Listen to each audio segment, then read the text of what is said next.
শরদিন্দু বন্দ্যোপাধ্যায় নামটা শুনলেই যা যা বাঙালির সবার আগে মনে পড়ে তার একটা হলো ব্যোমকেশ বক্সী অথবা কালের মন্দিরা কিংবা তুঙ্গভদ্রার তীরে। কিন্তু ডিটেকটিভ আর ঐতিহাসিক কাহিনীর জগতের বাইরেও বিরাজ করেন আর এক শরদিন্দু, অসাধারণ প্রতিভাধর এক কাহিনীকার। আজ গল্পে আড্ডায় রৌহিনে যে কাহিনীটি আমরা পড়তে চলেছি তা শরদিন্দুর মৌলিক রচনা নয়, প্রখ্যাত গল্পকার ও হেনরির ছোট গল্প দ্য গোল্ড দ্যাট গ্লিটার্সের ভাবানুবাদ। গল্পটির নাম কুবের ও কন্দর্প। এটি কোনোভাবেই আক্ষরিক অনুবাদ নয়, মূল গল্পটির ভাবানুবাদ মাত্র। গল্পটি পাঠ করছি আনন্দ পাবলিশার্স প্রকাশিত গল্প সংগ্রহ শরদিন্দু বন্দ্যোপাধ্যায় বইটি থেকে। বইটি অনলাইনে সংগ্রহ করতে চাইলে সমস্ত লিঙ্ক যথারীতি পেয়ে যাবেন আমাদের বর্ণনা বাক্সে।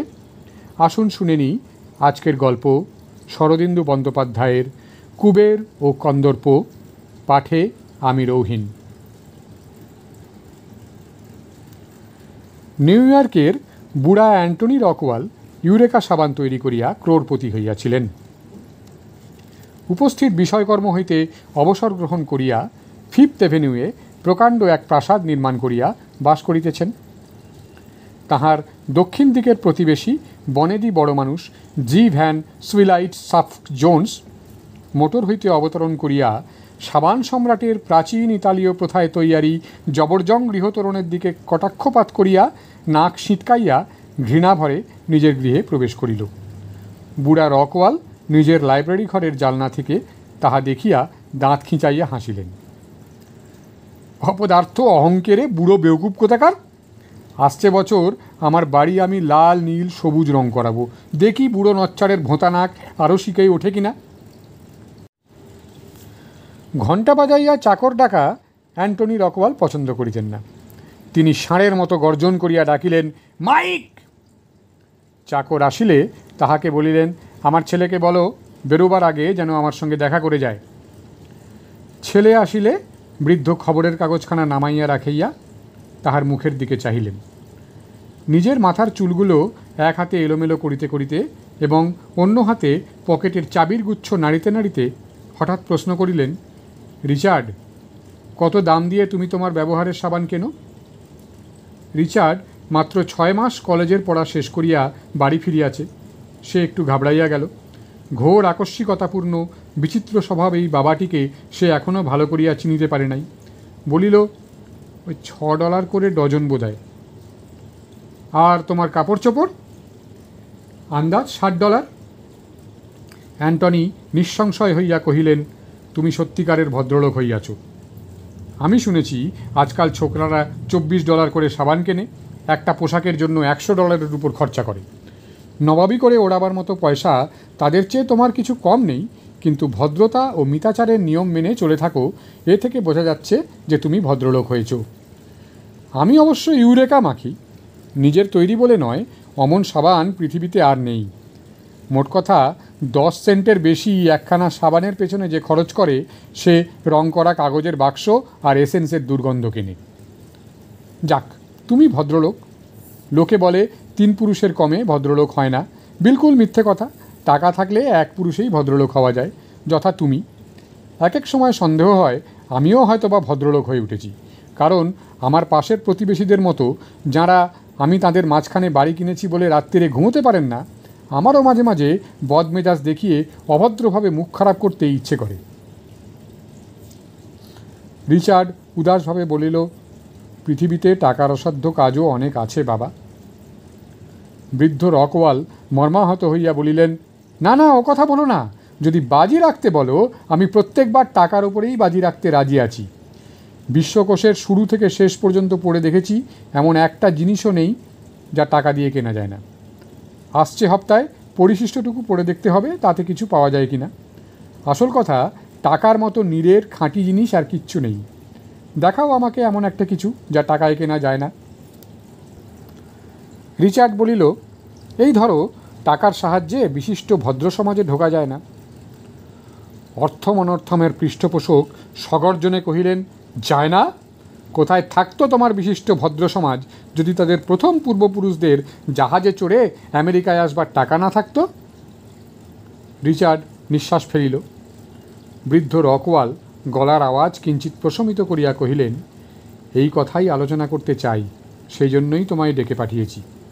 2 হপ্তাহ থেকে লক্ষ্য করছি তোমার মনের মধ্যে কিছু একটা গোলমাল চলছে। ব্যাপারখানা কি খুলে বলো। দরকার হলে স্থাবর সম্পত্তি ছাড়া নগদ টাকা যা আমার আছে তা থেকে 1,10,24 ঘন্টার মধ্যে বার করতে পারি। কিংবা তোমার যদি লিভারের দোষ হয়ে থাকে, আমার কুর্তি জাহাজ ঘাটে তৈরি আছে, 2 দিন বাহামার দিকে বেরিয়ে এসোগে। রিচার্ড বলিল, লিভার নয় বাবা, তবে কাছাকাছি আন্দাজ করেছ। তীক্ষ্ণ চোখে চাহিয়া অ্যান্টনি রকওয়াল বলিলেন, নাম কি মেয়েটির? রিচার্ড ঘরময় পায়চারি করিয়া বেড়াইতে লাগিল। তাহার অপরিমার্জিত বাবাটি আস্তে আস্তে তাহার সমস্ত প্রাণের কথা বাহির করিয়া লইলেন। শেষে বলিলেন, কিন্তু তুমি প্রস্তাব করছো না কেন? তোমাকে বিয়ে করার নামে যে কোনো মেয়ে লাফিয়ে উঠবে। তোমার টাকা আছে, চেহারা আছে, চরিত্রও ভালো, মেহনত করে তোমার হাতে কড়া পড়েনি, অন্তত ইউরেকা সাবানের দাগ তাতে নেই। দোষের মধ্যে কলেজে পড়েছ, তা সেটা না হয় মাপ করে নেবে। ছেলে বলিল, আমি যে একটাও সুযোগ পেলাম না। বাবা বলিলেন, সুযোগ তৈরি করে নাও, তাকে নিয়ে পার্কে বেরিয়ে এসো, না হয় মোটরে চড়ে ঘুরে এসো, চার্চ থেকে ফেরার পথে তার সঙ্গ নাও। সুযোগ? সমাজের সব ব্যাপার তুমি জানো না বাবা। তার প্রত্যেক মিনিটের কাজটি আগে থাকতে ঠিক হয়ে আছে। এক চুল নড়চড় হবার জো নেই। তাকে আমার চাই, না পেলে সমস্ত নিউ ইয়র্ক শহরটা আলকাত্রার মতো কালো হয়ে যাবে। কিন্তু কিছুতেই নাগাল পাচ্ছি না। কি যে করি, চিঠি লিখে তো আর প্রস্তাব করতে পারি না, সে যে বড় বিশ্রী হবে। অ্যান্টনি কহিলেন, তুমি বলতে চাও এত টাকা থাকা সত্ত্বেও এই মেয়েটিকে তুমি 1 ঘন্টার জন্য নিরিবিলি পেতে পারো না? আমি ইতস্তত করে দেরি করে ফেলেছি। পরশু দুপুরবেলা সে 2 বছরের জন্য ইউরোপ বেড়াতে চলে যাবে। কাল সন্ধেবেলা মাত্র কয়েক মিনিটের জন্য তার সঙ্গে একলা দেখা হবে। সে এখন লার্চমেন্টে তার মাসির কাছে আছে, সেখানে তো আর যেতে পারি না। কিন্তু স্টেশনে রাত্রি 8:30টার সময় গাড়ি নিয়ে থাকবার হুকুম জোগাড় করেছি। স্টেশন থেকে তাকে গাড়িতে করে ব্রডওয়েতে ওয়ালক থিয়েটারে নিয়ে যেতে হবে। সেখানে তার মা এবং আরও অনেকে থাকবেন। মধ্যে এই 6-7 মিনিট সময় আমি তাকে গাড়ির মধ্যে একলা পাবো। ওইটুকু সময়ের মধ্যে কি আর বিয়ের প্রস্তাব করা যায়? তা হয় না। আর পরেই বা কখন সুযোগ পাবো? না বাবা, টাকা দিয়ে এ জট ছাড়ানো যাবে না। নগদ মূল্য দিয়েও 1 মিনিট সময় কেনা যায় না। তা যদি যেত তাহলে বড় মানুষেরা বেশি দিন বাঁচত। মিস ল্যান্ট্রি জাহাজে চড়বার আগে তার সঙ্গে আড়ালে কথা কইবার কোনো আশাই নেই। অ্যান্টনি কিছুমাত্র দমিলেন না। প্রফুল্ল স্বরে বলিলেন, আচ্ছা তুমি ভেবো না ডিক, এখন তোমার ক্লাবে যাও। তোমার যে লিভার খারাপ হয়নি এটা সুসংবাদ। আর দেখো, মাঝে মাঝে অর্থপীরের দরগায় একটু একটু ধূপ ধুনো জ্বালিও। টাকা দিয়ে সময় কেনা যায় না। মুদির দোকানে কাগজের মোড়কে বাঁধা অনন্তকাল বিক্রি হয় না বটে, কিন্তু তোমার কাল মহাশয়কে আমি সোনার খনির ভিতর দিয়ে যেতে যেতে অনেকবার ন্যাংচাতে দেখেছি। সেই রাত্রে রিচার্ডের পিসি এলেন, ভ্রাতার ঘরে প্রবেশ করিলেন। শান্ত শীর্ণ ভালো মানুষ, টাকার ভারে অবনত এলেন পিসি নবপ্রণয়ীদের দুঃখ দুরাশার কাহিনী আরম্ভ করিলেন। প্রকাণ্ড হাই তুলিয়া অ্যান্টনি বলিলেন, ডিক আমাকে সব বলেছে। আমি বললাম, ব্যাংকে আমার যত টাকা আছে সব নাও।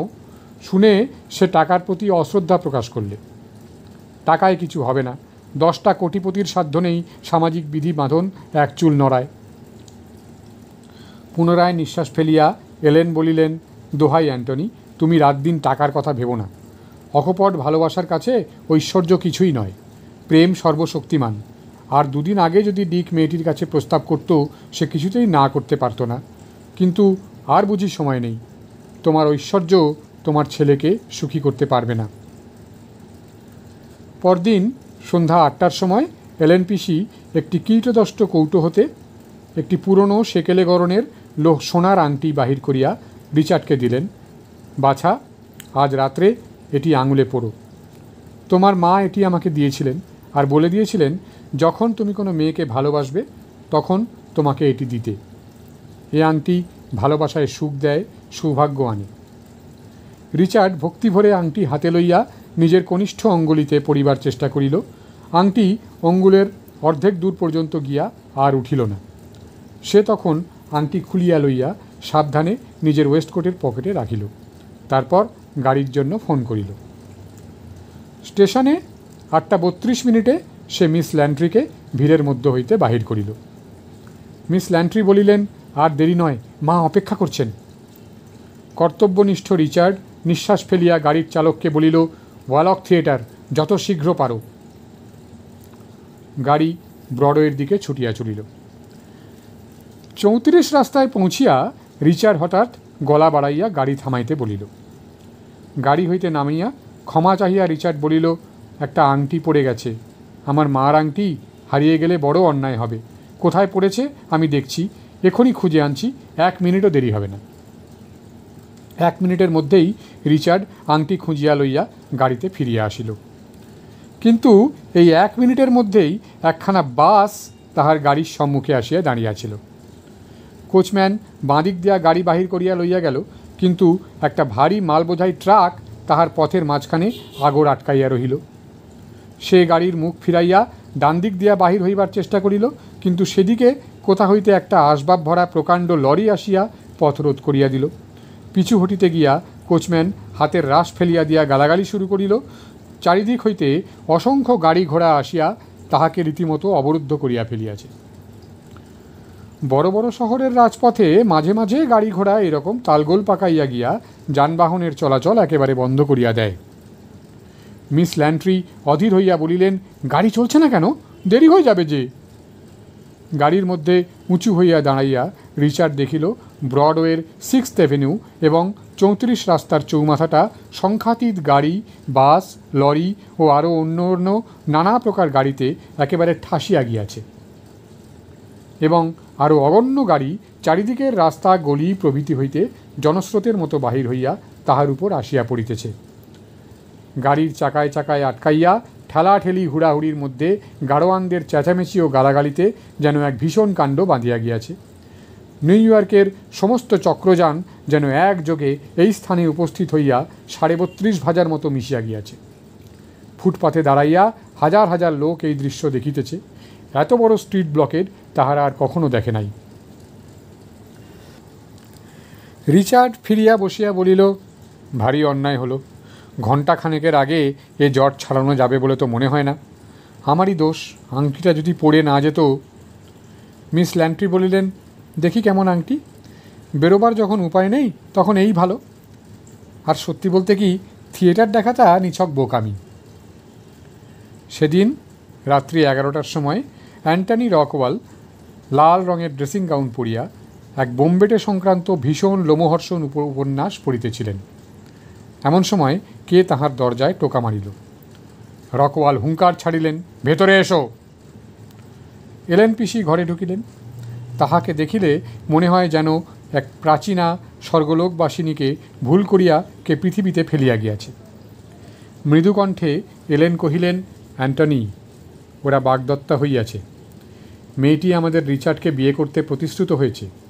থিয়েটারে যেতে যেতে পথে স্ট্রিট ব্লকেড হয়েছিল, তাই 2 ঘন্টার আগে ছাড়া পায়নি। অ্যান্টনি ভাই, আর কখনো টাকার গর্ব করো না। অকপট প্রেমের একটি চিহ্ন ওর মার দেওয়া একটি আংটির সৌজন্যে আমাদের রিচার্ড আজ ভালোবাসায় জয়লাভ করলে। আংটিটা পড়ে গিয়েছিল, তাই কুড়িয়ে নেবার জন্য রিচার্ড গাড়ি থেকে নামে, আর সে ফিরে আসতে না আসতে পথঘাট সব বন্ধ হয়ে যায়। তখন নিজের ভালোবাসার কথা মেয়েটিকে বলে রিচার্ড তাকে লাভ করেছে। অ্যান্টনি, দেখেছ, প্রেমের কাছে ঐশ্বর্য তুচ্ছ হয়ে যায়। অ্যান্টনি বললেন, বেশ কথা। ছোঁড়া যা চাইছিল তা পেয়েছে, এটা খুব সুখের বিষয়। আমি তখনই বলেছিলাম, যত টাকা লাগে আমি দেব। কিন্তু অ্যান্টনি ভাই, তোমার টাকা এখানে কি করতে পারত? অ্যান্টনি রকওয়াল বলিলেন, ভগিনী, আমার বোম্বেটে উপস্থিত বড়ই বিপদে পড়েছে। তার জাহাজ ডুবতে আরম্ভ করেছে, কিন্তু সে বড় কড়াপিত্তির বোম্বেটে, সহজে অত টাকার মাল লোকসান হতে দেবে না। তুমি এবার আমাকে এই পরিচ্ছেদটা শেষ করতে দাও। গল্প এইখানেই শেষ হওয়া উচিত। পাঠকের মতো আমারও তাহাই ইচ্ছা, কিন্তু সত্যের সন্ধানে কূপের তলদেশ পর্যন্ত আমাদের নামিতেই হইবে, উপায় নাই। পরদিন কেলি নামক একজন লোক রক্তবর্ণ একজোড়া দস্তানা এবং নীলবর্ণ কন্ধকাটা নেকটাইয়ের বাহার দিয়া অ্যান্টনি রকওয়ালের বাড়িতে উপস্থিত হইল এবং সঙ্গে সঙ্গে তাহার লাইব্রেরিতে ডাক পড়িল। অ্যান্টনি হাত বাড়াইয়া চেক বইখানা লইয়া বলিলেন, বহুত আস্থা, খাসা কাজ হয়েছে। তোমাকে কত দিয়েছি? হ্যাঁ, $5,000। কেলি বলিল, আরও $300 আমি নিজের পকেট থেকে দিয়েছি। খরচা হিসেবের চেয়ে কিছু বেশি পড়ে গেছে। প্রায় সব বগি গাড়িওয়ালা আর মালগাড়িগুলোকে $5 করে দিতে হলো। ট্রাক আর জুড়ি গাড়িগুলো $10 কমে ছাড়লে না। মোটরগুলো $10 করে নিলে, আর মাল বোঝাই জুড়ি ঘোড়ার ট্রাকগুলো $20 করে আদায় করলে। সবচেয়ে বেশি ঘা দিয়েছে পুলিশে, $50 করে দুজনকে দিতে হলো, আর দুজনকে 25 আর 20। কিন্তু কি চমৎকার হয়েছিল বলুন দেখি। ভাগ্যে উইলিয়ামে ব্র্যাডি সেখানে হাজির ছিল না, নইলে হিংসেতেই বুক ফেটে বেচারা মরা যেত। তবু একবারও মহলা দেওয়া হয়নি। বলবো কি, 2 ঘন্টার মধ্যে একটা পিঁপড়ে সেখান থেকে বেরোতে পারেনি। চেক কাটিয়া অ্যান্টনি বললেন, 1300। এই নাও কেলি, তোমার 1000 আর 300 যা তুমি খরচ করেছ। কেলি, তুমি টাকাকে ঘেন্না করো না তো? কেলি বলিল, আমি? যে লোক দারিদ্র্যের আবিষ্কার করেছে আমি তাকে জুতো পেটা করতে পারি। কেলি দরজা পর্যন্ত যাইলে রকওয়াল তাহাকে ডাকিলেন, আচ্ছা কেলি, সে সময় একটা নাদুস নুদুস গোছের ন্যাংটো ছেলেকে ধনুক নিয়ে তীর ছুঁড়তে দেখেছিলে কি? কেলি মাথা চুলকাইয়া বলিল, কই না, ন্যাংটো? তবে বোধহয় আমি পৌঁছবার আগেই পুলিশ তাকে গ্রেপ্তার করিয়াছিল। হাস্য করিয়া অ্যান্টনি বলিলেন, আমি জানতাম সে ছোঁড়া সেদিকে ঘেঁষবে না। আচ্ছা, গুড বাই কেলি।